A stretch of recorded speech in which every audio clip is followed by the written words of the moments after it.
หน้าที่ภาษีแขวงหลวงน้ำท้ายึดรถจิบ3คันที่นำเข้าบ่ถูกต้องวันที่28มกราคม2026ผ่านมานี้เจ้าหน้าที่ภาษีกองสืบสวนสอบสวนและปราบปรามการลักลอบหนีภาษีประจำภาค4แขวงหลวงน้ำท้า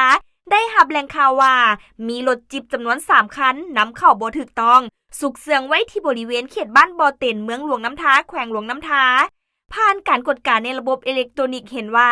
รถทั้ง3คันแมนบ่มีเอกสารอนุญาตนำเข้าสัวผ่านระบบบ่53และใบแจ้งเสียภาษีเป็นรายละเอียดในระบบเอซิกูรา